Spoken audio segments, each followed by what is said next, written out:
Hey, it's Sean Reddy, Keller Williams Reddy Group, and we're here to talk about the numbers that drive U.S. real estate. This is year ending 2022 going into 2023. Each February, we as Keller Williams agents get to descend on a city to attend what's called Keller Williams Family Reunion, our big annual convention attended by about 20,000 of the top producers. And the founder of the company, Gary Keller, delivers these numbers to us as told by the National Association of Realtors profile of home buyers and sellers.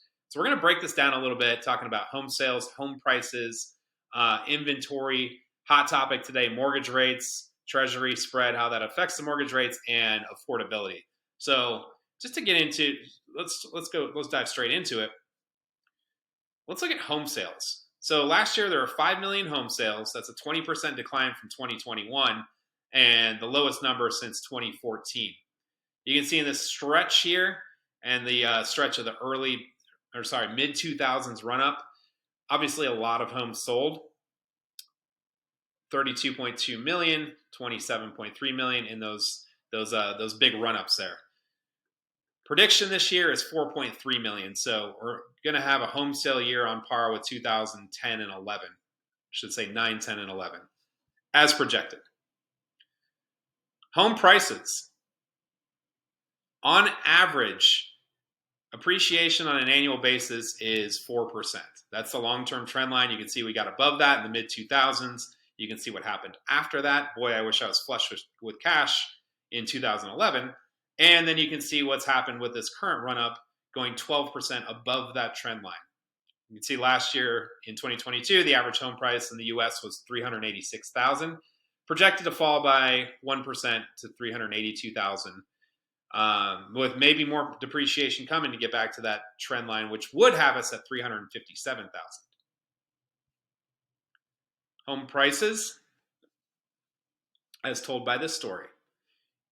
In 2020 to 2022, we experienced an annual appreciation of 12.5%.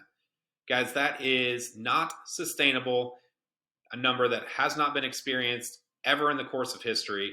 So naturally, what goes up must come down. We're set to experience a 1% decline in home prices in 2023. So if you factor in that 1%, then we're going to be averaging 9.1% appreciation from 20 through 23.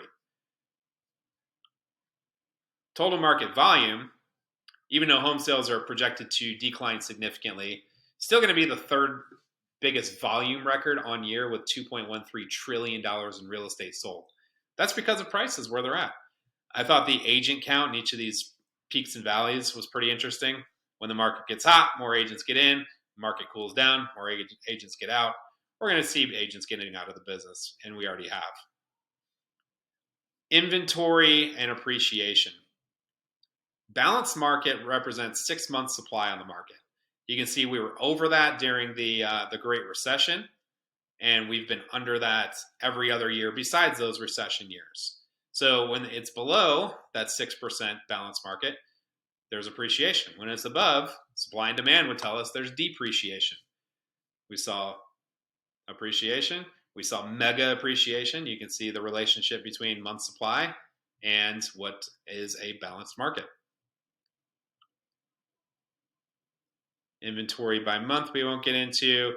Save the best for last. Mortgage rates. Okay, so we ended the year with an average mortgage rate in 2022 of 5.34. Current mortgage rates sit around 6.7%. The historical average from 1990 through 2020 was the historical average from 1972 to 2020 was 7.81. So we're still under that. You can see that there were mega interest rates in the last stagflation crisis in the late 70s, mortgage rates topping 16%.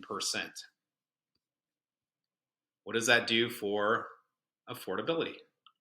Well, affordability, let's get to that, means what percent the average American is spending on their home. You can see it peaked in the early 80s at 36% when homes were cheap and rates were low. It was only 13%. That crept all the way up to 24% last year. That number is probably going to continue to go up. Stay tuned for more on this. Make sure to hit that like and subscribe button.